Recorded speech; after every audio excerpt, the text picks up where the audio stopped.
بنی اسرائیل میں ایک نوجوان تھا، وہ اتنا نافرمان تھا کہ لوگوں نے اس سے تنگ آ کر اس کو نکال دیا بستی سے۔ بستی سے نکلنا موت تھی۔ چند دن کے بعد اس کے اسباب ختم ہوئے، کھانا پینا ختم ہو، بائی کاٹ مکمل، نہ روٹی پہنچی نہ پانی پہنچا، سسک سسک سسک سسک موت کنارے آ لگا۔ جب اس نے موت کی آہٹ کو محسوس کیا تو اس نے یوں دیکھا کوئی ہے، کچھ نہیں نظر آیا۔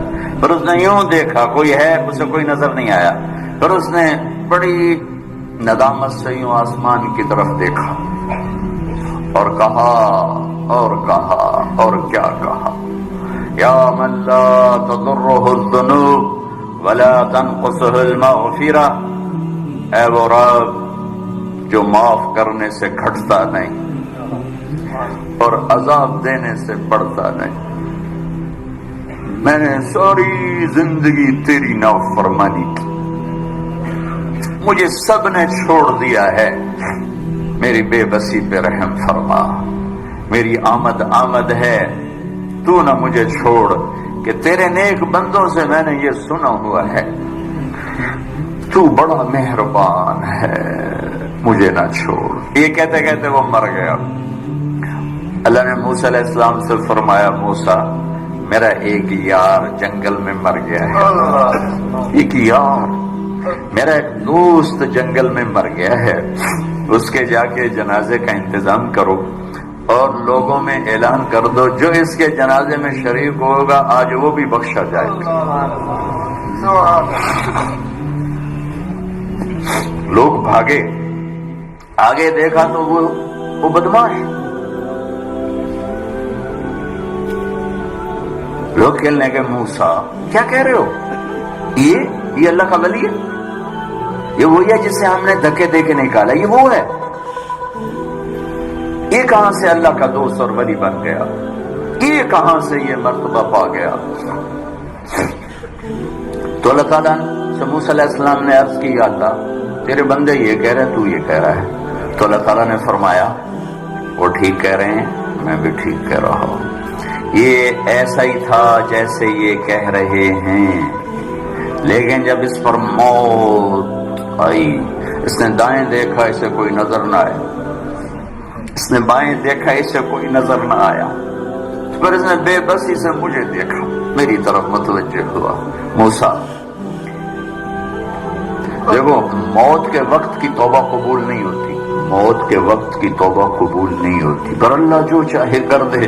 کہنے کے موسیٰ جب اس نے بے بسی سے مجھے دیکھا تو میری غیرت نے گوارا نہ کیا، جسے سب چھوڑ دے میں بھی چھوڑ دوں، میری عزت کی قسم موسیٰ اگر اس وقت یہ پوری دنیا کی مجھ سے بخشش مانگتا تو اس کے آنسوؤں کے طفیل میں پوری دنیا کو معاف کر دیتا۔ قارون جیسا مجرم زمین میں دھنس رہا تھا اور موسیٰ علیہ السلام کی منتیں کر رہا تھا، معاف کر دے معاف کر دے، اور موسیٰ علیہ السلام کہہ رہے تھے اور پکڑو، کہتا معاف کر دے، کہتے اور پکڑو۔ جب وہ سارا زمین میں دھنس گیا تو موسیٰ علیہ السلام سے اللہ تعالیٰ نے فرمایا، موسیٰ بڑا مضبوط تھا تیرا دل، اتنی منتیں سن کر بھی تو نہ مانا، میری عزت کی قسم ایک دفعہ میری منت کرتا میں باہر نکال دیتا، تم پکارو تو صحیح، میں نہ آؤں تو پھر گلا دینا، میرے بنو تو صحیح، میرے بنو تو صحیح۔ حضرت عمر کے زمانے میں کویت گایا کرتا تھا، روٹی بناتا تھا، آواز بڑھاپا آ گیا، آواز ختم ہو گئی، لوگوں نے سننا چھوڑ دیا، روٹی بند ہو گئی، تو جنت البقیع قبرستان میں بیٹھا اللہ سے کہہ رہا، یا اللہ آواز دی تو روٹی بھی ملتی تھی، آواز گئی تو روٹی بھی گئی، تو مہربان ہے، ایک میرے فاقے پہ رحم فرما، میرے رزق کا بندوبست فرما۔ حضرت عمر رضی اللہ تعالیٰ عنہ مسجد میں سوئے ہوئے تھے، تو ان کو خواب میں آواز آئی، میرا ایک بندہ بقیع میں مجھے پکار رہا ہے، اس کی مدد کو پہنچو اے عمر۔ عمر رضی اللہ تعالیٰ عنہ ایسا اٹھے، خوف زدہ، نہ سر پہ ٹوپی، نہ پگڑی، نہ پاؤں میں جوتا، دوڑ لگائی جنت البقیع کی طرف۔ وہ بڑے میاں ایک جھاڑی کے پیچھے بیٹھا اللہ سے باتیں کر رہا تھا۔ جب وہ تیزی سے اندر داخل ہوئے تو قدموں کی آہٹ، اس نے پیچھے مڑ کے دیکھا تو عمر، اس نے کہا آ گیا عمر کوڑا لے کر پٹائی کرنے۔ وہ بھاگا اٹھ کے، تو عمر نے فرمایا رکو رکو رکو، میں خود نہیں آیا، بھیجا گیا ہوں۔ تو وہ کہنے لگا کس نے بھیجا ہے؟ کہا وہی جس سے باتیں کر رہے تھے اس نے بھیجا۔ تو اس کی ایک چیخ نکلی اور بیٹھ گیا، کہنے لگا میرے رب، ساری زندگی تجھے بھلایا، یاد کیا تو پیٹ کی وجہ سے کیا، اے اللہ، اور تو نے اس پر بھی لبیک کہا، اے اللہ مجھے معاف کر۔ اور اس کی چیخ نکلی اور جان نکل گئی۔ عمر رضی اللہ تعالیٰ عنہ نے خود اس کا جنازہ پڑھایا اور قبر میں اتارا۔ میرا ایک شاگرد ہے کراچی میں، اس کی مسجد کے ساتھ برابر ایک عورت لڑکیاں سپلائی کرتی تھی، غلیظ ترین کام، گندا ترین دھندا۔ اس شاگرد نے میرے بیان کی کیسٹ اس کے بیٹے کو دی کہ بھئی یہ سن لو، پہلے دوستی لگائی پھر کیسٹ دی۔ وہ گھر میں سن رہا ہے، اس کی ماں آتے جاتے اس کے کانوں میں آواز پڑ رہی، وہ بھی آ کے بیٹھ گئی، سنتی رہی، کہنے کی دوبارہ لگاؤ، ساری سن، پھر کہنے ایک دفعہ اور لگاؤ، پھر ساری سن، پھر کہنے لگی یہ کس کی ہے؟ اس نے کہا مجھے بھی نہیں پتا کس کی ہے، مجھے تو مولوی صاحب نے دی ہے۔ اس نے بیٹے کا ہاتھ پکڑا، مسجد کے دروازے پر آ گئے، لوگ تراویح پڑھ کے نکل رہے تھے، بلا لیا بچے کو، امام کو بلایا، کہا یہ کیسٹ آپ نے دی ہے، کون ہے یہ؟ کہا میرے استاد ہیں طارق جمیل صاحب۔ وہ کہنے کی انہوں نے توبہ کی بڑی اچھی بات کی ہے، کیا میری توبہ قبول ہو سکتی؟